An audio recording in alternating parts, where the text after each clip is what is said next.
to never be the same again. By morning, Briar Edge was no longer pretending to be alive. Elliot noticed it first in the quiet. Not the peaceful kind, not birdsong or wind through hedges, but a hollow stillness, as though the town had exhaled and never breathed back in. No hum, no insects, no movement.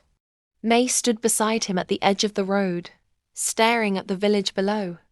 Smoke drifted from somewhere near the old mill, thin and grey, rising lazily into the sky. The bees that had filled the air the night before were gone. Not scattered. Gone. You hear that?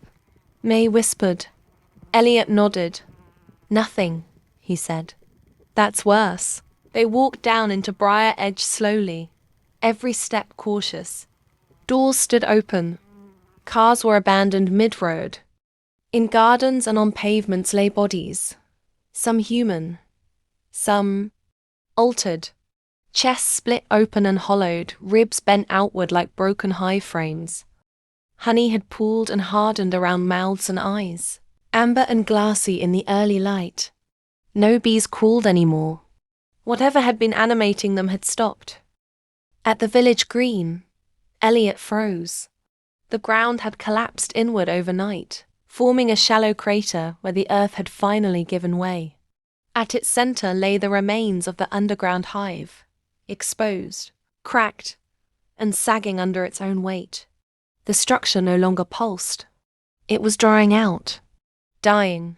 May covered her mouth. So that's it? It just stopped? Elliot stepped closer, heart hammering. He could still smell it. The sweetness, now sour and rotting, like honey left too long in the sun. She's gone, he said quietly. The queen, whatever she was, as if in answer. A sound rose. Not a buzz, not a hum, but a soft, brittle collapse. The hive walls split, sloughing off in chunks. Inside were people, not bodies. Remains. Skeletons fused into wax. Skulls hollowed and reshaped into hexagonal supports. What had once been human lungs now served as chambers. Airways repurposed to circulate spores and vibration. May staggered back, gagging. They were never meant to survive, were they? Elliot shook his head. No, they were scaffolding. The truth settled with sickening clarity. The infection had never been random. The bees hadn't been attacking. They had been building. And once the structure was complete, the hive no longer needed them. They found Dr. Thorne at the hospital, alive but hollow-eyed, sitting on the floor beside a ward full of silent beds. She looked up as they entered, as if she'd already known they were coming. It stopped at dawn, she said. Every infected patient just shut down. Like a switch had been flipped, she swallowed. We autopsied one. The lungs weren't lungs anymore. They were resonant chambers. The bees used vibration to override the nervous system. Breathing spread it. Sound hid it, May whispered. That's why no one realized. Dr. Thorne nodded. You don't quarantine for a noise. By afternoon, the authorities arrived. Hazmat suits, sealed vehicles, faces carefully blank. They cordoned off Briar Edge and used words like environmental contamination and fungal outbreak.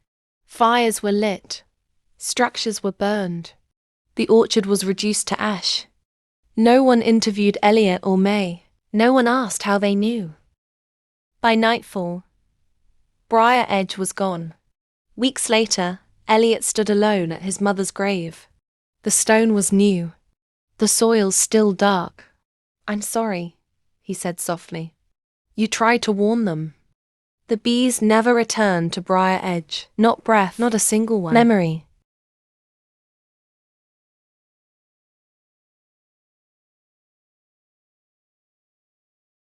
Life moved on.